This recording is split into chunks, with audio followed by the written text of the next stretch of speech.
परम सत्कारयोग गुरु रूप गुरु प्यारी गुरु खालसा साध संगत जी।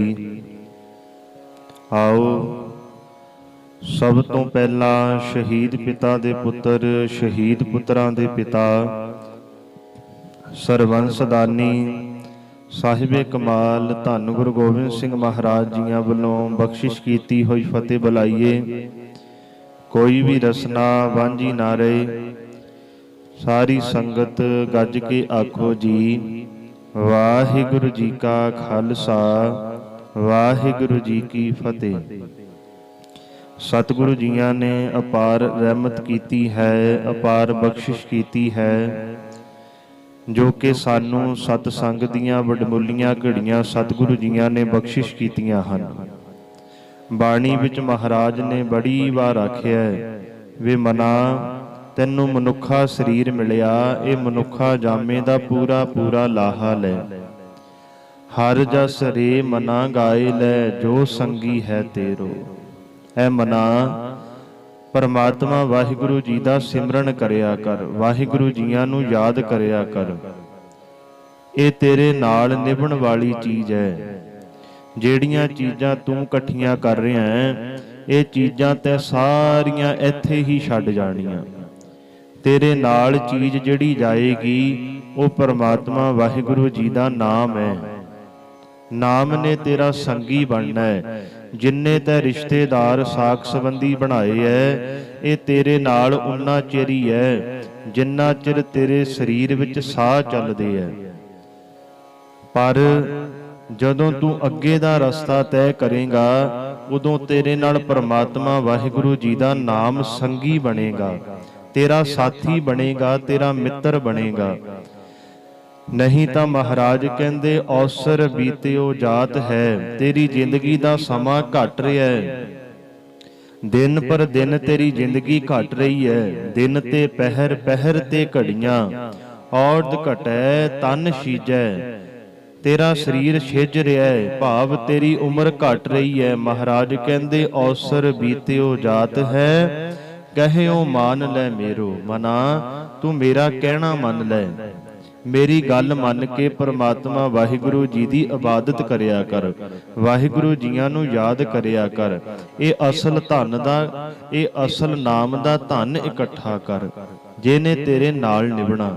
ਸੋ ਗੁਰਮੁਖੋ, ਸਾਡੇ ਤੇ ਸਤਿਗੁਰੂ ਜੀ ਨੇ ਬੜੀ ਰਹਿਮਤ ਕੀਤੀ ਹੈ, ਬੜੀ ਬਖਸ਼ਿਸ਼ ਕੀਤੀ ਹੈ, ਜੋ ਕਿ ਸਾਨੂੰ ਸਤਸੰਗ ਦੀਆਂ ਵਡਮੁੱਲੀਆਂ ਘੜੀਆਂ ਬਖਸ਼ਿਸ਼ ਕੀਤੀਆਂ।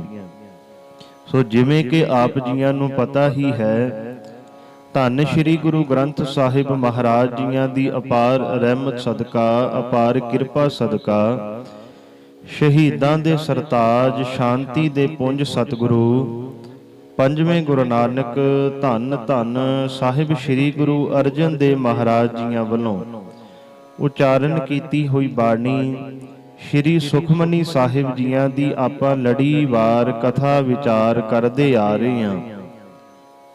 ਆਪ ਜੀਆਂ ਨੇ 21ਵੀਂ ਅਸ਼ਟਪਦੀ ਦੇ 4 ਪਦਿਆਂ ਦੀ ਵਿਚਾਰ ਸਰਵਣ ਕੀਤੀ ਹੈ। ਆਓ ਅੱਜ ਆਪਾਂ 21ਵੀਂ ਅਸ਼ਟਪਦੀ ਦੇ ਰਹਿੰਦੇ 4 ਪਦਿਆਂ ਦੀ ਵਿਚਾਰ ਸਰਵਣ ਕਰਾਂਗੇ।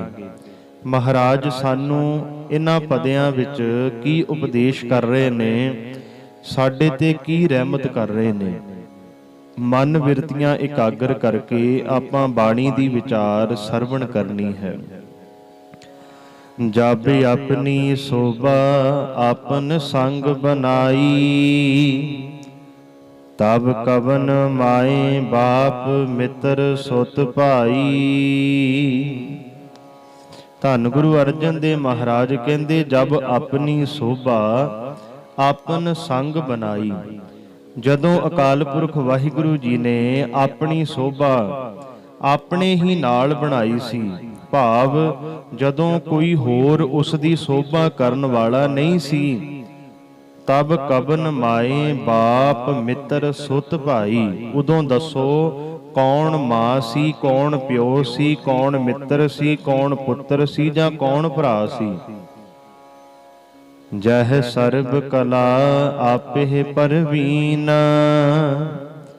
ਤਹ ਵੇਦ ਕਤੇਬ ਕਹਾ ਕੋ ਚੀਨ। ਜਹ ਸਰਬ ਕਲਾ, ਕਲਾ ਤੋਂ ਭਾਵ ਹੈ ਤਾਕਤ। ਆਪੇ ਪ੍ਰਵੀਨ, ਪ੍ਰਵੀਨ ਤੋਂ ਭਾਵ ਹੈ ਸਿਆਣਾ। ਮਹਾਰਾਜ ਕਹਿੰਦੇ ਜਦੋਂ ਅਕਾਲ ਪੁਰਖ ਵਾਹਿਗੁਰੂ ਆਪ ਹੀ ਸਾਰੀਆਂ ਤਾਕਤਾਂ ਵਿੱਚ ਨਿਪੁੰਨ ਸੀ, ਸਿਆਣਾ ਸੀ, ਤਹ ਵੇਦ ਕਤੇਬ ਕਹਾਂ ਕੋ ਚੀਨ। ਉਦੋਂ ਦੱਸੋ ਭਾਈ ਕਿਹੜੇ ਵੇਦ ਸਨ ਤੇ ਉਹਨਾਂ ਵੇਦਾਂ ਦਾ ਪਾਠ ਕਰਨ ਵਾਲੇ ਕਿਹੜੇ ਪੰਡਤ ਸਨ। ਕਹਾਂ ਕੋ ਚੀਨ, ਉਦੋਂ ਦੱਸੋ ਕਿਹੜੇ ਕਤੇਬ ਸਨ। ਕਤੇਬ ਨੂੰ ਪੜ੍ਹਨ ਵਾਲੇ ਕਿਹੜੇ ਕਾਜੀ ਸਨ, ਜਦੋਂ ਕੇਵਲ ਤੇ ਕੇਵਲ ਪ੍ਰਮਾਤਮਾ ਵਾਹਿਗੁਰੂ ਆਪ ਹੀ ਸੀ। ਜਬ ਆਪਹਿ ਆਪ ਆਪ ਉਰ ਧਾਰੈ, ਤੋ ਸਗਨ ਅਪ ਸਗਨ ਕਹਾ ਵਿਚਾਰੈ। ਜਬ ਆਪਨ ਆਪ ਆਪ ਉਰ ਧਾਰੈ, ਜਦੋਂ ਪਰਮਾਤਮਾ ਵਾਹਿਗੁਰੂ ਆਪਣੇ ਆਪ ਨੂੰ ਆਪ ਹੀ ਆਪਣੇ ਆਪ ਵਿੱਚ ਟਿਕਾਈ ਬੈਠਾ ਸੀ। ਮਹਾਰਾਜ ਕਹਿੰਦੇ ਤੋ ਸਗਨ ਅਪ ਸਗਨ ਕਹਾਂ ਵਿਚਾਰੈ। ਉਦੋਂ ਚੰਗੇ ਮੰਦੇ ਸਗਨ ਕੌਣ ਸੋਚਦਾ ਸੀ। ਅੱਜ ਤਾਂ ਇਨਸਾਨ ਦੇ ਮਨ ਵਿੱਚ ਆ ਜਾਂਦਾ ਵੀ ਮੇਰੇ ਮੋਹਰਿਓਂ ਬਿੱਲੀ ਨੇ ਰਸਤਾ ਕੱਟ ਦਿੱਤਾ ਤੇ ਅਪ ਸ਼ਗਨ ਹੋ ਗਿਆ, ਹੁਣ ਮੇਰਾ ਦਿਨ ਚੰਗਾ ਨਹੀਂ ਬੀਤੇਗਾ। ਮਹਾਰਾਜ ਕਹਿੰਦੇ ਜਦੋਂ ਪ੍ਰਮਾਤਮਾ ਵਾਹਿਗੁਰੂ ਕੇਵਲ ਆਪ ਹੀ ਆਪ ਸੀ, ਉਦੋਂ ਕੋਈ ਇਨਸਾਨ ਨਹੀਂ ਸੀ, ਕੋਈ ਬਿੱਲੀ ਨਹੀਂ ਸੀ, ਕੋਈ ਰਸਤੇ ਤੇ ਜਾਣ ਵਾਲਾ ਨਹੀਂ ਸੀ। ਉਦੋਂ ਕੌਣ ਸਗਨ ਅਪ ਸਗਨ ਵਿਚਾਰਦਾ ਸੀ। ਅੱਜ ਤਾਂ ਕਹਿ ਦਿੰਨੇ ਆ ਵੀ ਆਹ ਦਿਨ ਚੰਗਾ ਹੈ, ਸ਼ਗਨਾਂ ਵਾਲਾ ਦਿਨ ਆ, ਵਧੀਆ ਦਿਨ ਆ, ਆਹ ਦਿਨ ਚੰਗਾ ਨਹੀਂ। ਮਹਾਰਾਜ ਕਹਿੰਦੇ ਉਦੋਂ ਦੱਸੋ ਭਾਈ ਕੌਣ ਵਿਚਾਰਦਾ ਸੀ ਵੀ ਆਹ ਦਿਨ ਚੰਗਾ ਜਾਂ ਆਹ ਦਿਨ ਮਾੜਾ, ਆਹ ਸ਼ਗਨ ਹੈ ਜਾਂ ਆਹ ਅਪ ਸ਼ਗਨ ਹੈ। ਜਹ ਆਪਨ ਊਚ ਆਪਨ ਆਪ ਨੇਰਾ, ਤੋ ਕੌਣ ਠਾਕੁਰ ਕੌਣ ਕਹੀਐ ਚੇਰਾ। ਜਹ ਆਪਨ ਊਚ, ਜਦੋਂ ਪਰਮਾਤਮਾ ਆਪ ਹੀ ਸਭ ਤੋਂ ਉੱਚਾ ਸੀ, ਆਪਨ ਆਪ ਨੇਰਾ ਤੇ ਆਪ ਹੀ ਨੀਵਾਂ ਸੀ। ਤਹ ਕੌਣ ਠਾਕੁਰ, ਮਹਾਰਾਜ ਕਹਿੰਦੇ ਉਦੋਂ ਦੱਸੋ ਕਿਹੜਾ ਠਾਕੁਰ ਸੀ, ਕਿਹੜਾ ਮਾਲਕ ਸੀ। ਕੌਣ ਕਹੀਐ ਚੇਰਾ, ਤੇ ਸੇਵਕ ਦਾ ਕੌਣ ਸੇਵਕ ਸੀ, ਕੌਣ ਮਾਲਕ ਦਾ ਸੇਵਕ ਸੀ। ਜਦੋਂ ਪਰਮਾਤਮਾ ਆਪ ਹੀ ਉੱਚਾ ਸੀ, ਆਪ ਹੀ ਨੀਵਾਂ ਸੀ, ਮਹਾਰਾਜ ਕਹਿੰਦੇ ਦੱਸੋ ਉਦੋਂ ਮਾਲਕ ਕੌਣ ਸੀ ਤੇ ਸੇਵਕ ਕੌਣ ਸੀ। ਬਿਸਮਨ ਬਿਸਮ ਰਹੇ ਬਿਸਮਾਦ, ਨਾਨਕ ਆਪਣੀ ਗਤ ਜਾਨਹੁ ਆਪ। ਐ ਪਰਮਾਤਮਾ, ਐ ਵਾਹਿਗੁਰੂ, ਜੀਵ ਤੇਰੀ ਗਤ ਭਾਲਦੇ ਹੈਰਾਨ ਤੇ ਅਚਰਜ ਹੋ ਰਹੇ ਹਨ। ਬਿਸਮਨ ਤੋਂ ਭਾਵ ਹੈ ਅਚਰਜ, ਹੈਰਾਨ। ਬਿਸਮਨ ਬਿਸਮ ਭਏ ਬਿਸਮਾਦ। ਜਦੋਂ ਉਹ ਅਕਾਲ ਪੁਰਖ ਵਾਹਿਗੁਰੂ ਜੀ ਦੇ ਗੁਣਾਂ ਵੱਲ ਦੇਖੀਦਾ, ਵਾਹਿਗੁਰੂ ਜੀ ਦੀ ਸਿਫਤ ਸਲਾਹ ਕਰਨ ਵੱਲ ਚੱਲੀਦਾ, ਮਹਾਰਾਜ ਕਹਿੰਦੇ ਜੀਵ ਅਚਰਜ ਹੋ ਜਾਂਦਾ ਹੈ, ਮਨੁੱਖ ਹੈਰਾਨ ਹੋ ਜਾਂਦਾ। ਨਾਨਕ ਆਪਣੀ ਗਤ ਜਾਨੋ ਆਪ। ਪਰਮਾਤਮਾ ਵਾਹਿਗੁਰੂ ਜੀ ਆਪਣੀ ਵਡਿਆਈ ਆਪ ਹੀ ਜਾਣਦਾ ਹੈ, ਉਹਦੀ ਵਡਿਆਈ ਦਾ ਕੋਈ ਅੰਤ ਨਹੀਂ ਪਾਇਆ ਜਾ ਸਕਦਾ। ਨਾਨਕ ਆਪਣੀ ਗਤ ਜਾਨੋ ਆਪ, ਉਹ ਆਪ ਹੀ ਜਾਣਦਾ ਹੈ। ਜਹ ਅਛਲ ਅਛੇਦ ਅਭੇਦ ਸਮਾਇਆ, ਊਹਾ ਕਿਸ ਹੈ ਵਿਆਪਤ ਮਾਇਆ। ਜਹ ਅਛਲ, ਅਛਲ ਤੋਂ ਭਾਵ ਹੈ ਜਿਸ ਨੂੰ ਧੋਖਾ ਨਾ ਦਿੱਤਾ ਜਾ ਸਕੇ। ਅਛੇਦ, ਅਛੇਦ ਤੋਂ ਭਾਵ ਹੈ ਨਾਸ ਰਹਿਤ, ਜੋ ਛੇਦਿਆ ਨਾ ਜਾ ਸਕੇ, ਜਿਹਦਾ ਕਦੇ ਵੀ ਨਾਸ਼ ਨਹੀਂ ਹੁੰਦਾ। ਅਭੇਦ, ਅਭੇਦ ਤੋਂ ਭਾਵ ਹੈ ਜਿਸ ਦਾ ਭੇਦ ਨਾ ਪਾਇਆ ਜਾ ਸਕੇ, ਜਿਸ ਦਾ ਅੰਤ ਨਾ ਪਾਇਆ ਜਾ ਸਕੇ। ਧੰਨ ਗੁਰੂ ਅਰਜਨ ਦੇਵ ਮਹਾਰਾਜ ਕਹਿ ਰਹੇ ਨੇ, ਜਿਸ ਅਵਸਥਾ ਵਿੱਚ ਅਛਲ, ਅਬਿਨਾਸੀ ਤੇ ਅਭੇਦ ਪ੍ਰਮਾਤਮਾ ਆਪਣੇ ਆਪ ਵਿੱਚ ਟਿਕਿਆ ਹੋਇਆ ਸੀ, ਊਹਾਂ ਕਿਸ ਹੈ ਵਿਆਪਤ ਮਾਇਆ। ਉੱਥੇ ਕਿਸ ਨੂੰ ਮਾਇਆ ਪੋ ਸਕਦੀ ਸੀ। ਆਪਸ ਕੋ ਆਪੇ ਆਦੇਸ, ਤਿਹ ਗੁਣ ਕਾ ਨਾਹੀ ਪਰਵੇਸ। ਆਪਸ ਕੋ ਆਪੇ ਆਦੇਸ, ਮਹਾਰਾਜ ਕਹਿੰਦੇ ਪ੍ਰਮਾਤਮਾ ਆਪਣੇ ਆਪ ਨੂੰ ਆਪ ਹੀ ਨਮਸਕਾਰ ਕਰਦਾ ਸੀ। ਆਦੇਸ਼ ਤੋਂ ਭਾਵ ਹੈ ਨਮਸਕਾਰ। ਜਦੋਂ ਉਹਨੇ ਇਹ ਸ੍ਰਿਸ਼ਟੀ ਸਾਜੀ ਨਹੀਂ ਸੀ, ਜਦੋਂ ਜਗਤ ਦੀ ਰਚਨਾ ਨਹੀਂ ਸੀ ਕੀਤੀ, ਮਹਾਰਾਜ ਕਹਿੰਦੇ ਆਪਸ ਕੋ ਆਪੇ ਆਦੇਸ਼, ਪਰਮਾਤਮਾ ਆਪਣੇ ਆਪ ਨੂੰ ਉਦੋਂ ਆਪ ਹੀ ਨਮਸਕਾਰ ਕਰਦਾ ਹੈ। ਤਹ ਗੁਣ ਕਾ ਨਾਹੀ ਪ੍ਰਵੇਸ਼, ਮਾਇਆ ਦੇ ਤਿੰਨਾਂ ਗੁਣਾਂ ਦਾ ਉਸ ਉੱਤੇ ਅਸਰ ਨਹੀਂ ਪੈਂਦਾ। ਵਾਹਿਗੁਰੂ ਜੀ ਮਾਇਆ ਦੇ ਤਿੰਨਾਂ ਗੁਣਾਂ ਤੋਂ ਨਿਰਲੇਪ ਵੀ ਹੈ ਤੇ ਮਾਇਆ ਦੇ ਤਿੰਨਾਂ ਗੁਣਾਂ ਵਿੱਚ ਵਸਦੇ ਵੀ ਹੈ।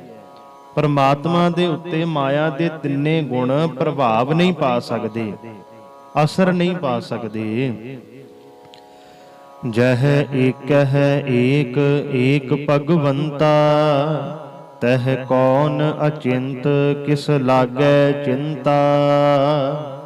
ਜਹ ਏਕ ਹੈ ਏਕ ਏਕ ਭਗਵੰਤਾ, ਜਦੋਂ ਅਕਾਲ ਪੁਰਖ ਵਾਹਿਗੁਰੂ ਜੀ ਉਹ ਭਗਵੰਤ, ਉਹ ਭਗਵਾਨ ਕੇਵਲ ਇੱਕ ਆਪ ਹੀ ਆਪ ਸੀ। ਤਹ ਕੌਣ ਅਚਿੰਤ, ਅਚਿੰਤ ਤੋਂ ਭਾਵ ਹੈ ਬੇਫਿਕਰ। ਕਿਸ ਲਾਗੈ ਚਿੰਤਾ, ਮਹਾਰਾਜ ਕਹਿੰਦੇ ਦੱਸੋ ਭਾਈ ਉਦੋਂ ਕੌਣ ਬੇਫਿਕਰ ਸੀ ਤੇ ਕਿਸ ਨੂੰ ਚਿੰਤਾ ਲੱਗ ਸਕਦੀ ਸੀ, ਜਦੋਂ ਕੇਵਲ ਤੇ ਕੇਵਲ ਵਾਹਿਗੁਰੂ ਜੀ ਆਪ ਹੀ ਆਪ ਸਨ।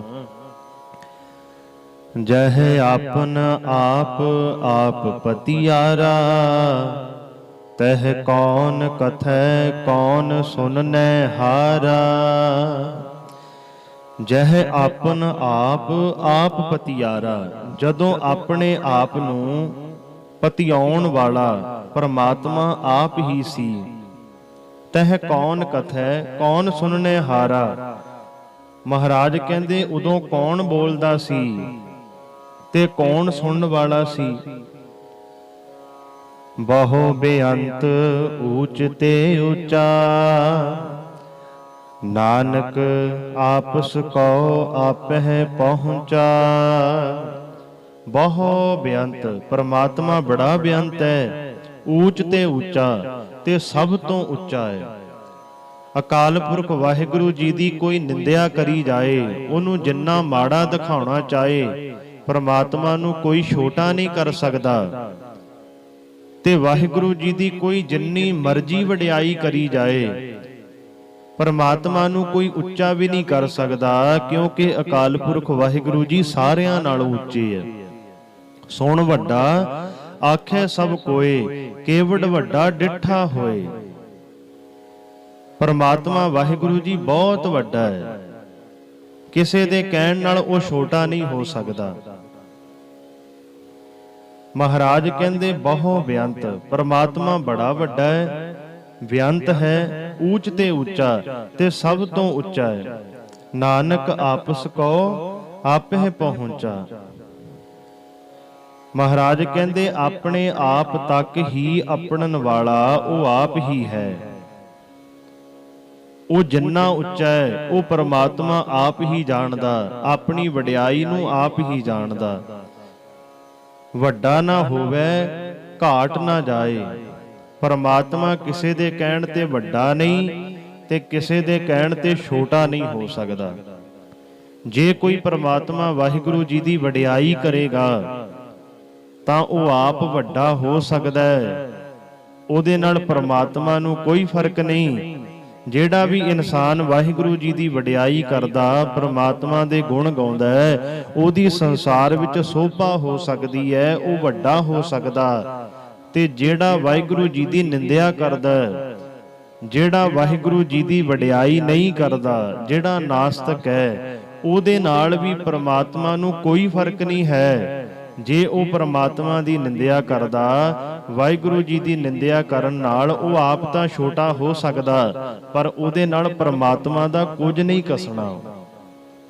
ਨਾਨਕ ਆਪਸ ਕੋ ਆਪ ਪਹੁੰਚਾ, ਮਹਾਰਾਜ ਕਹਿੰਦੇ, ਹੇ ਨਾਨਕ, ਆਪਣੇ ਆਪ ਤੱਕ ਆਪ ਹੀ ਪਰਮਾਤਮਾ ਆਪੜਨ ਵਾਲਾ ਹੈ। ਜਹ ਆਪ ਰਚਿਓ ਪਰ ਪੰਚ ਆਕਾਰ,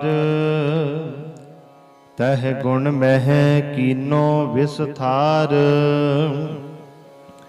ਜਹ ਆਪ ਰਚਿਓ ਪਰਪੰਚ ਆਕਾਰ। ਪਰਪੰਚ ਤੋਂ ਭਾਵ ਹੈ ਇਹ ਦ੍ਰਿਸ਼ਟਮਾਨ ਸੰਸਾਰ, ਇਹ ਜਗਤ। ਮਹਾਰਾਜ ਕਹਿੰਦੇ, ਜਦੋਂ ਪ੍ਰਮਾਤਮਾ ਨੇ ਆਪ ਜਗਤ ਦੀ ਖੇਡ ਰਚਾ ਦਿੱਤੀ, ਜਹ ਆਪ ਰਚਿਓ ਪਰਪੰਚ ਆਕਾਰ, ਜਗਤ ਦਾ ਆਕਾਰ ਬਣਾ ਦਿੱਤਾ, ਇਹ ਪੂਰਾ ਸੰਸਾਰ ਬਣਾ ਦਿੱਤਾ।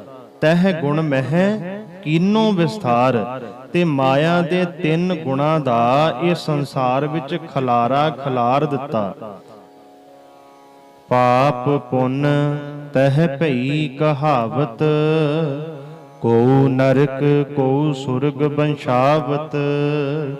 ਜਦੋਂ ਅਕਾਲ ਪੁਰਖ ਵਾਹਿਗੁਰੂ ਜੀ ਨੇ ਸੰਸਾਰ ਬਣਾ ਦਿੱਤਾ, ਜੀਵ ਬਣਾ ਦਿੱਤੇ, ਇਨਸਾਨ ਬਣਾ ਦਿੱਤੇ, ਮਹਾਰਾਜ ਕਹਿੰਦੇ ਉਦੋਂ ਫਿਰ ਪਾਪ ਪੁੰਨ ਵੀ ਚੱਲਣ ਲੱਗ ਗਏ। ਜਦੋਂ ਪ੍ਰਮਾਤਮਾ ਕੇਵਲ ਆਪ ਹੀ ਆਪ ਸੀ, ਉਦੋਂ ਕਿਹੜਾ ਪਾਪ ਪੁੰਨ ਹੋਣਾ ਸੀ। ਪਾਪ ਪੁੰਨ ਤਾਂ ਸਾਡੇ ਜੀਵਾਂ ਵਿੱਚ ਹੀ ਹੈ। ਅਸੀਂ ਕਿਸੇ ਦਾ ਮਾੜਾ ਸੋਚਦੇ ਹਾਂ, ਕਿਸੇ ਨਾਲ ਮਾੜਾ ਕਰਦੇ ਹਾਂ, ਤੇ ਜਿਹੜੇ ਗੁਰਮੁਖ ਹੈ, ਸਤਿਪੁਰਸ਼ ਹੈ, ਉਹ ਕਹਿ ਦਿੰਦੇ ਐ ਵੀ ਇਹ ਪਾਪੀ ਇਨਸਾਨ ਹੈ, ਇਹ ਮਾੜਾ ਕਰਦਾ ਹੈ, ਇਹ ਪਾਪ ਕਮਾਉਂਦਾ ਹੈ। ਜਿਹੜਾ ਕਿਸੇ ਦਾ ਚੰਗਾ ਕਰਦਾ, ਭਲੇ ਦੇ ਕੰਮ ਕਰਦਾ, ਉਹਨੂੰ ਪੁੰਨੀ ਕਿਹਾ ਜਾਂਦਾ ਹੈ। ਤੇ ਇੱਥੇ ਇੱਕ ਗੱਲ ਯਾਦ ਰੱਖਿਓ, ਮਹਾਰਾਜ ਕਹਿੰਦੇ ਪਾਪ ਪੁੰਨ ਕੱਲੀਆਂ ਕਹਿਣ ਦੀਆਂ ਗੱਲਾਂ ਨਹੀਂ, ਪਾਪ ਪੁੰਨ ਇਹ ਤੇਰੇ ਨਾਲ ਜਾਣਗੇ। ਪਾਪ ਤੇ ਪੁੰਨ ਦਾ ਤੇਰੇ ਨਾਲ ਹਿਸਾਬ ਹੋਏਗਾ। ਮਨਾ ਇਹ ਗੱਲ ਦੀ ਹਮੇਸ਼ਾ ਯਾਦ ਰੱਖੀ। ਵਾਹਿਗੁਰੂ ਜੀ ਨੇ ਸ੍ਰਿਸ਼ਟੀ ਬਣਾ ਕੇ ਪਾਪ ਪੁੰਨ ਵੀ ਨਾਲ ਬਣਾ ਦਿੱਤੇ। ਜੇ ਤੂੰ ਪੁੰਨ ਕਰੇਗਾ ਤਾਂ ਸੁਖੀ ਰਹੇਗਾ, ਜੇ ਪਾਪ ਕਰੇਗਾ ਤਾਂ ਦੁੱਖ ਵੀ ਤੈਨੂੰ ਭੁਗਤਣੇ ਪੈਣਗੇ। ਪੁੰਨੀ ਪਾਪੀ ਆਖਣ ਨਾਓ, ਕਰ ਕਰ ਕਰਨਾ ਲਿਖ ਲੈ ਜਾਹੋ। ਆਪੇ ਬੀਜ ਆਪੇ ਹੀ ਖਾਹੋ, ਨਾਨਕ ਹੁਕਮੀ ਆਵੋ ਜਾਵੋ। ਜੇ ਪੁੰਨ ਪਾਪ ਕਰੇਗਾ, ਜਿਹੋ ਜਿਹਾ ਬੀਜ ਬੀਜੇਗਾ, ਉਹੋ ਜਿਹਾ ਹੀ ਤੈਨੂੰ ਵੱਢ ਕੇ ਖਾਣਾ ਪਏਗਾ। ਪਾਪ ਪੁੰਨ ਤਹ ਭਈ ਕਹਾਵਤ। ਜਦੋਂ ਵਾਹਿਗੁਰੂ ਜੀ ਨੇ ਸੰਸਾਰ ਬਣਾ ਦਿੱਤਾ ਤੇ ਪਾਪ ਪੁੰਨ ਵੀ ਨਾਲ ਬਣਾ ਦਿੱਤੇ। ਕੋ ਨਰਕ ਕੋ ਸੁਰਗ ਬੰਸ਼ਾਵਤ। ਇੱਕ ਨਰਕ ਬਣਾ ਦਿੱਤਾ, ਇੱਕ ਸਵਰਗ ਬਣਾ ਦਿੱਤਾ। ਅੱਜ ਤੱਕ ਕੋਈ ਵੀ ਇਹੋ ਜਿਹਾ ਇਨਸਾਨ ਨਹੀਂ ਜਿਹੜਾ ਕਵੇ ਮੈਂ ਨਰਕਾਂ ਵਿੱਚ ਜਾਵਾਂ। ਹਰ ਇੱਕ ਦੇ ਮਨ ਦੀ ਇਹ ਇੱਛਾ ਹੁੰਦੀ ਹੈ ਵੀ ਮੈਂ ਸਵਰਗਾਂ ਵਿੱਚ ਜਾਵਾਂ, ਪਰ ਕੋਈ ਇਹ ਵੀ ਨਹੀਂ ਹੈ ਵੀ ਕੋਈ ਕਵੇ ਨਰਕ ਖਤਮ ਹੋ ਜਾਣ। ਇਨਸਾਨ ਕਹਿੰਦਾ ਮੈਂ ਸਵਰਗਾਂ ਵਿੱਚ ਜਾਵਾਂ, ਪਰ ਉਹ ਸਾਹਮਣੇ ਵਾਲਾ ਨਰਕਾਂ ਵਿੱਚ ਜਾਵੇ। ਪਰ ਯਾਦ ਰੱਖੀ, ਜੇ ਤੂੰ ਵਾਹਿਗੁਰੂ ਜੀ ਦਾ ਨਾਮ ਜਪੇਗਾ, ਤੂੰ ਪਰਮਾਤਮਾ ਦੀ ਹਜ਼ੂਰੀ ਵਿੱਚ ਜਾਏਗਾ, ਸਵਰਗਾਂ ਵਿੱਚ ਹੀ ਜਾਏਗਾ। ਪਰ ਜੇ ਦੁਨੀਆ ਵਿੱਚ ਰਹਿ ਕੇ ਮਾੜੇ ਕੰਮ ਕਰੇਗਾ ਤਾਂ ਤੂੰ ਨਰਕਾਂ ਦਾ ਭਾਗੀਦਾਰ ਜ਼ਰੂਰ ਬਣੇਗਾ। ਇਸ ਕਰਕੇ ਵਾਹਿਗੁਰੂ ਜੀ ਦਾ ਨਾਮ ਜਪ। ਅੰਤਰ ਗੁਰ ਅਰਾਧਨਾ, ਜਿਹਬਾ ਜਪ ਗੁਰ ਨਾਉ। ਨੇਤਰੀ ਸਤਿਗੁਰ ਪੇਖਣਾ, ਸਰਵਣੀ ਸੁਣਨਾ ਗੁਰ ਨਾਉ। ਸਤਿਗੁਰ ਸੇਤੀ ਰਤਿਆ, ਦਰਗਹਿ ਪਾਈਐ ਠਾਉ। ਜਿਹੜੇ ਗੁਰੂ ਨਾਲ ਰੰਗੇ ਗਏ, ਉਹਨਾਂ ਦਾ ਵਾਸਾ ਦਰਗਾਹ ਵਿੱਚ ਹੁੰਦਾ, ਸਵਰਗਾਂ ਵਿੱਚ ਹੁੰਦਾ ਹੈ। ਹਾਲ ਜਾਲ ਮਾਇਆ ਜੰਜਾਲ, ਹਉਮੈ ਮੋਹ ਭਰਮ ਭੈ ਭਾਰ। ਆਲ ਜਾਲ ਮਾਇਆ ਜੰਜਾਲ। ਆਲ ਜਾਲ ਤੋਂ ਭਾਵ ਹੈ ਘਰਾਂ ਦਾ ਬੰਧਨ। ਘਰਾਂ ਦੇ ਧੰਦੇ, ਮਾਇਆ ਦੇ ਬੰਧਨ ਪ੍ਰਮਾਤਮਾ ਨੇ ਜਦੋਂ ਸੰਸਾਰ ਦੀ ਰਚਨਾ ਕੀਤੀ ਉਦੋਂ ਬਣਾ ਦਿੱਤੇ। ਹਉਮੈ ਮੋਹ ਭਰਮ ਭੈ ਭਾਰ। ਤੇ ਪ੍ਰਮਾਤਮਾ ਨੇ ਹੰਕਾਰ ਵੀ ਬਣਾ ਦਿੱਤਾ, ਮੋਹ ਵੀ ਬਣਾ ਦਿੱਤਾ, ਭੁਲੇਖੇ ਵੀ ਪੈ ਗਏ, ਡਰ ਵੀ ਬਣਾ ਦਿੱਤਾ। ਇਹ ਜਦੋਂ ਵਾਹਿਗੁਰੂ ਜੀ ਨੇ ਸੰਸਾਰ ਦੀ ਰਚਨਾ ਕੀਤੀ, ਇਹ ਖੇਡ ਬਣਾਈ ਹੈ, ਇਹ ਪ੍ਰਮਾਤਮਾ ਵਾਹਿਗੁਰੂ ਜੀ ਨੇ ਸਾਰਾ ਕੁਝ ਨਾਲ ਹੀ ਬਣਾਇਆ ਹੈ। ਸੁਖ ਦੁਖ ਮਾਨ ਅਪਮਾਨ, ਅਨਕ ਪ੍ਰਕਾਰ ਕੀਓ ਬਖਿਆਨ। ਸੂਖ ਦੁਖ ਮਾਨ ਅਪਿਮਾਨ। ਮਾਨ ਤੋਂ ਭਾਵ ਹੈ ਆਦਰ, ਅਪਮਾਨ ਤੋਂ ਭਾਵ ਹੁੰਦਾ ਨਿਰਾਦਰ। ਪਰਮਾਤਮਾ ਵਾਹਿਗੁਰੂ ਜੀ ਨੇ ਜਗਤ ਦੀ ਖੇਡ ਬਣਾ ਕੇ ਦੁੱਖ ਵੀ ਬਣਾ ਦਿੱਤੇ ਤੇ ਸੁੱਖ ਵੀ ਬਣਾ ਦਿੱਤੇ, ਆਦਰ ਵੀ ਬਣਾ ਦਿੱਤਾ, ਨਿਰਾਦਰ ਵੀ ਬਣਾ ਦਿੱਤਾ। ਇਨਸਾਨ ਦੀ ਜ਼ਿੰਦਗੀ ਅੰਦਰ ਦੁੱਖ ਵੀ ਆਉਣਗੇ, ਸੁੱਖ ਵੀ ਆਉਣਗੇ। ਸੁੱਖ ਦੁੱਖ ਦੋਏ ਕਰ ਕਪਰੇ, ਪਹਿਰੇ ਜਾਏ ਮਨੁੱਖ। ਜਿਵੇਂ ਇੱਕ ਗੱਡੀ ਦੇ ਪਹੀਏ ਦੋ ਹੁੰਦੇ ਐ, ਉਹ ਦੋਨਾਂ ਪਹੀਆਂ ਦਾ ਬੈਲੈਂਸ ਬਣਿਆ ਰਹੇ, ਗੱਡੀ ਚੱਲਦੀ ਰਹਿੰਦੀ ਹੈ। ਇਸੇ ਤਰ੍ਹਾਂ ਜ਼ਿੰਦਗੀ ਦੇ ਵੀ ਦੋ ਪਹੀਏ ਐ, ਇੱਕ ਸੁੱਖ ਹੈ ਤੇ ਇੱਕ ਦੁੱਖ ਹੈ। ਇਹ ਨਾਲ ਨਾਲ ਹੀ ਚੱਲਣਗੇ। ਅੱਜ ਜੇ ਅਸੀਂ ਸੁਖੀ ਆ, ਆਨੰਦ ਵਿੱਚ ਆ, ਤਾਂ ਯਾਦ ਰੱਖੀਏ ਵੀ ਦੁੱਖ ਵੀ ਸਾਨੂੰ ਹੀ ਭੁਗਤਣਾ ਪਏਗਾ। ਦੁੱਖ ਵੀ ਆਉਣੇ ਐ, ਪਰ ਜੇ ਦੁਖੀ ਹਾਂ ਨਿਰਾਸ਼ ਨਾ ਹੋਈਏ। ਜੇ ਰਾਤ ਚੜੀ ਐ, ਰਾਤ ਤੋਂ ਬਾਅਦ ਦਿਨ ਵੀ ਆਉਂਦਾ ਹੈ। ਜੇ ਦੁੱਖ ਜ਼ਿੰਦਗੀ ਚ ਆਏ ਐ, ਹਮੇਸ਼ਾ ਮਨ ਅੰਦਰ ਰੱਖੀਏ ਵੀ ਮਨਾ ਅੱਜ ਦੁੱਖ ਹੈ ਤੇ ਕੱਲ ਨੂੰ ਸੁੱਖ ਵੀ ਆ ਜਾਣੇ ਆ। ਇਹ ਪਰਮਾਤਮਾ ਨੇ ਜਗਤ ਦੀ ਖੇਡ ਇਹੋ ਜਿਹੀ ਬਣਾਈ ਹੈ। ਦੁੱਖ ਸੁੱਖ ਮਾਨ ਅਪਮਾਨ, ਦੁੱਖ ਸੁੱਖ ਆਦਰ ਨਿਰਾਦਰ ਵਾਹਿਗੁਰੂ ਜੀ ਦੇ ਬਣਾਏ ਹੋਏ ਹਨ। ਅਨਕ ਪ੍ਰਕਾਰ ਕੀਓ ਬਖਿਆਨ। ਇਹੋ ਜਿਹੀਆਂ ਕਈ ਕਿਸਮਾਂ ਦੀਆਂ ਗੱਲਾਂ ਵਾਹਿਗੁਰੂ ਜੀ ਵੱਲੋਂ ਬਣਾਈਆਂ ਐ। ਆਪਨ ਖੇਲ ਆਪ ਕਰ ਦੇਖੈ, ਖੇਲ ਸੰਕੋਚੈ ਤੋ ਨਾਨਕ ਏਕੈ। ਆਪਨ ਖੇਲ ਆਪ ਕਰ ਦੇਖੈ।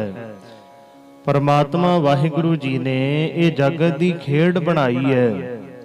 ਆਪ ਕਰ ਦੇਖੈ। ਇਹ ਤਮਾਸ਼ੇ ਨੂੰ ਵਾਹਿਗੁਰੂ ਆਪ ਬੈਠਾ ਵੇਖ ਰਿਹਾ ਹੈ। ਖੇਲ ਸੰਕੋਚੈ ਤੋ ਨਾਨਕ ਏਕੈ। ਜਦੋਂ ਇਸ ਖੇਡ ਨੂੰ ਸਮੇਟਦਾ ਹੈ ਤਾਂ ਇੱਕ ਆਪ ਹੀ ਆਪ ਹੋ ਜਾਂਦਾ ਹੈ। ਖੇਡ ਬਣਾਈ ਵੀ ਪਰਮਾਤਮਾ ਵਾਹਿਗੁਰੂ ਜੀ ਦੀ ਹੈ। ਜਦੋਂ ਇਹ ਖੇਡ ਨੂੰ ਸੰਕੋਚਣ ਵਿੱਚ ਆਵੇ, ਭਾਵ ਖਤਮ ਕਰੇ, ਤਾਂ ਉਹ ਖਤਮ ਵੀ ਕਰ ਸਕਦਾ ਹੈ। ਜਿਵੇਂ ਮੈਂ ਬੜੀ ਵਾਰ ਕਹਿਣਾ ਹੁੰਨਾ, ਏਕ ਹੈ ਅਨੇਕ ਹੈ, ਅਨੇਕ ਹੈ ਫਿਰ ਏਕ ਹੈ। ਪਰਮਾਤਮਾ ਵਾਹਿਗੁਰੂ ਜੀ ਹੈ ਇੱਕ ਹੀ ਹੈ। ਉਹਨੇ ਆਪਣੇ ਤੋਂ ਬਹੁਤ ਵੱਡਾ ਪਸਾਰਾ ਪਸਰਿਆ ਹੋਇਆ ਹੈ। ਇੱਕ ਹੋਣ ਦੇ ਬਾਵਜੂਦ ਉਹ ਅਨੇਕਾਂ ਵਿੱਚ ਵਰਤ ਰਿਹਾ ਹੈ। ਪਰ ਜੇ ਉਹ ਚਾਹੇ ਤਾਂ ਅਨੇਕਾਂ ਤੋਂ ਫਿਰ ਇੱਕ ਹੋ ਸਕਦਾ ਹੈ। ਪਤਾ ਨਹੀਂ ਕਿੰਨੀ ਵਾਰ ਅਕਾਲ ਪੁਰਖ ਵਾਹਿਗੁਰੂ ਜੀ ਨੇ ਸ੍ਰਿਸ਼ਟੀ ਬਣਾਈ ਹੈ, ਜਗਤ ਬਣਾਇਆ ਹੈ, ਤੇ ਪਤਾ ਨਹੀਂ ਕਿੰਨੀ ਵਾਰ ਜਗਤ ਨੂੰ ਬਣਾ ਕੇ ਫਿਰ ਸਮੇਟ ਲਿਆ। ਇਹ ਅਕਾਲ ਪੁਰਖ ਵਾਹਿਗੁਰੂ ਜੀ ਹੀ ਜਾਣਦੇ ਹਨ। ਖੇਲ ਸੰਕੋਚੈ ਤੋ ਨਾਨਕ ਏਕੈ। ਪਰਮਾਤਮਾ ਜਦੋਂ ਚਾਹੇ ਇਹ ਖੇਡ ਨੂੰ, ਇਹ ਤਮਾਸ਼ੇ ਨੂੰ ਸਮੇਟ ਸਕਦਾ ਤੇ ਬਾਅਦ ਵਿੱਚ ਫਿਰ ਆਪ ਇੱਕ ਹੀ ਇੱਕ ਹੋ ਸਕਦਾ ਹੈ। ਜਹ ਅਵਗਤ ਭਗਤ ਤਹ ਆਪ, ਜਹ ਪਸਰੈ ਪਾਸਾਰ ਸੰਤ ਪ੍ਰਤਾਪ। ਜਹ ਅਵਗਤ, ਅਵਗਤ ਤੋਂ ਭਾਵ ਹੈ ਅਦ੍ਰਿਸ਼ਟ ਪ੍ਰਮਾਤਮਾ। ਭਗਤ ਤਹ ਆਪ, ਮਹਾਰਾਜ ਕਹਿੰਦੇ ਜਿੱਥੇ ਅਦ੍ਰਿਸ਼ਟ ਪ੍ਰਮਾਤਮਾ ਹੈ ਉੱਥੇ ਉਸ ਦਾ ਭਗਤ ਹੈ, ਉਸ ਦਾ ਸੇਵਕ ਹੈ। ਜਿੱਥੇ ਭਗਤ ਹੈ ਉੱਥੇ ਉਹ ਆਪ ਪਰਮਾਤਮਾ ਵਾਹਿਗੁਰੂ ਜੀ ਹੈ। ਅਕਾਲ ਪੁਰਖ ਵਾਹਿਗੁਰੂ ਪਰਮਾਤਮਾ ਆਪਣੇ ਭਗਤਾਂ ਦੇ ਹਿਰਦੇ ਵਿੱਚ ਵਸਦਾ ਹੈ, ਤੇ ਜਿਹੜੇ ਰੱਬ ਦੇ ਭਗਤ ਹੈ ਉਹ ਵੀ ਪਰਮਾਤਮਾ ਦੇ ਹਿਰਦੇ ਵਿੱਚ ਵਸਦੇ ਹੈ। ਸੁਖ ਮਨੀ ਸੁਖ ਅੰਮ੍ਰਿਤ ਪ੍ਰਭ ਨਾਮ, ਭਗਤ ਜਨਾ ਕੈ ਮਨ ਵਿਸਰਾਮ। ਤਾਂ ਹੀ ਸਤਿਗੁਰੂ ਜੀ ਨੇ ਆਖਿਆ ਪਰਮਾਤਮਾ ਦਾ ਨਾਮ ਭਗਤਾਂ ਦੇ ਹਿਰਦੇ ਵਿੱਚ ਵਸਦਾ ਹੈ। ਜਹ ਅਵਗਤ ਭਗਤ ਤਹ ਆਪ, ਉਹ ਅਦ੍ਰਿਸ਼ਟ ਪਰਮਾਤਮਾ ਜਿਹੜਾ ਦਿਸਦਾ ਨਹੀਂ ਉਹ ਭਗਤਾਂ ਵਿੱਚ ਵਸਦਾ ਹੈ। ਤੇ ਜਿਹੜੇ ਰੱਬ ਦੇ ਭਗਤ ਹੈ ਉਹ ਪਰਮਾਤਮਾ ਵਾਹਿਗੁਰੂ ਜੀ ਦੇ ਨਾਲ ਮਿਲੇ ਹੋਏ ਹਨ, ਲੀਨ ਹਨ। ਜਹ ਪਸਰੈ ਪਾਸਾਰ ਸੰਤ ਪ੍ਰਤਾਪ। ਮਹਾਰਾਜ ਕਹਿੰਦੇ ਹਰ ਥਾਂ ਸੰਤਾਂ ਦੀ ਮਹਿਮਾ ਵਾਸਤੇ, ਸਾਧੂਆਂ ਦੀ ਵਡਿਆਈ ਵਾਸਤੇ परमात्मा ने ये जगत दा खिलारा खिलारिया होया है। दूहों पाख का आपे धनी, उनकी शोभा उन्हों बनी। दूहों पाख का आपे धनी, धनी तो भाव है मालक, दूहों पाक का तो भाव है संतां दा प्रताप ते माया दा प्रभाव रूप, दोहां पासियां दा। महाराज कहंदे संतां दा प्रताप ते माया दा प्रभाव, इन्हां दोहां पक्षां दा मालक परमात्मा आप ही है। इन्हां दा मालक अकाल पुरख वाहिगुरू जी ही है। माया दे प्रभाव दा भी ओही मालक है ते संतां दे प्रताप दा भी ओही मालक है। उनकी शोभा उन्हूं बनी। परमात्मा जी अपनी शोभा आप ही जानते हन, ओदी शोभा ओनू ही फबदी है। आपह कौतक करे आनंद चोज, आपह रस भोगन निर्जोग। आपह कौतक करे आनंद चोज, परमात्मा आप ही खेडां खेड रहा है, कौतक कर रहा है ते आप ही आनंद तमाशे कर रहा है। आपह रस, आप ही रसां नूं भोगण वाला है, भोगन निर्जोग ते आप ही रसां तो निर्लेप है। जिस भावै तिस आपन नाए लावै, जिस भावै तिस खेल खिलावै। जिस भावै तिस आपन नाए लावै। जो परमात्मा वाहिगुरू जी नूं भा जाए, जेड़ा सेवक वाहिगुरू जी नूं चंगा लगन लग जाए, जेड़ा भगत परमात्मा दे मन नूं भा जांदा है, उस नूं परमात्मा अपने नाम नाल जोड़ लैंदा है। जिस भावै तिस आपन नाए लाए, अपने नाम दे नाल ला लैंदा है। जिस भावै तिस खेल खिलावै, ते जिस नूं चाहुंदा है उहनूं माया दीआं खेडां विच ला दिंदा है। जिवें मां अपने बच्चे नूं खिडौणे दे दिंदी है भी इह खिडौणिਆਂ दे नाल खेडी जाए, खिडौणिਆਂ दे विच मस्त रहिंदा। इसे तरह परमात्मा वाहिगुरू जी कईयां नूं दातां दे दिंदा है भी इन्हां दे विच ही खचित रहो, खेडी जाओ। ਉਹ ਦਾਤਾਂ ਵਿੱਚ ਮगन ਦਾਤੇ ਨੂੰ ਭੁੱਲ ਜਾਂਦੇ ਐ। ਜਿਵੇਂ ਬੱਚਾ ਖੇਡਾਂ ਦੇ ਵਿੱਚ ਮगन ਹੋ ਜਾਂਦਾ, ਉਹਨੂੰ ਕੁਝ ਨਹੀਂ ਪਤਾ ਲੱਗਦਾ ਮੇਰੀ ਮਾਂ ਕਿੱਥੇ ਹੈ, ਖੇਡਾਂ ਹੀ ਖੇਡਦਾ ਰਹਿੰਦਾ। ਇਸੇ ਤਰ੍ਹਾਂ ਮਹਾਰਾਜ ਕਹਿੰਦੇ ਪਰਮਾਤਮਾ ਨੇ ਕਈਆਂ ਨੂੰ ਮਾਇਆ ਦੀਆਂ ਖੇਡਾਂ ਵਿੱਚ ਖੇਡਣ ਵਾਸਤੇ ਲਾਇਆ ਹੋਇਆ, ਪਰ ਜਿਨ੍ਹਾਂ ਨੂੰ ਉਹ ਭਾ ਜਾਏ, ਜਿਨ੍ਹਾਂ ਨੂੰ ਵਾਹਿਗੁਰੂ ਜੀ ਚੰਗੇ ਲੱਗਦੇ ਐ, ਤੇ ਪ੍ਰਮਾਤਮਾ ਵਾਹਿਗੁਰੂ ਜੀ ਦੇ ਮਨ ਨੂੰ ਜਿਹੜਾ ਸੇਵਕ ਭਾਉ ਜਾਂਦਾ ਹੈ, ਤੇ ਉਹ ਸੇਵਕ ਨੂੰ ਅਕਾਲ ਪੁਰਖ ਵਾਹਿਗੁਰੂ ਆਪਣੇ ਨਾਮ ਦੇ ਨਾਲ ਜੋੜ ਲੈਂਦਾ ਹੈ। ਬੇਸੁਮਾਰ ਅਥਾਹ ਅਗਨਤ ਅਤੁਲੈ, ਜਿਉ ਬੁਲਾਵਹੁ ਤਿਉ ਨਾਨਕ ਦਾਸ ਬੋਲੇ। ਬੇਸੁਮਾਰ, ਬੇਸੁਮਾਰ ਤੋਂ ਭਾਵ ਹੈ ਬੇਅੰਤ। ਅਥਾਹ ਅਗਣਤ ਅਤੁਲੈ, ਹੇ ਬੇਅੰਤ, ਹੇ ਅਥਾਹ, ਹੇ ਅਗਣਤ, ਹੇ ਅਡੋਲ ਪ੍ਰਮਾਤਮਾ ਵਾਹਿਗੁਰੂ ਜੀ, ਜਿਉ ਬੁਲਾਵਹੁ ਤਿਉ ਨਾਨਕ ਦਾਸ ਬੋਲੇ। ਜਿਵੇਂ ਤੁਸੀਂ ਬੁਲਾ ਰਹੇ ਹੋ ਉਸੇ ਤਰ੍ਹਾਂ ਹੀ ਤੁਹਾਡੇ ਦਾਸ ਬੋਲਦੇ ਹਨ।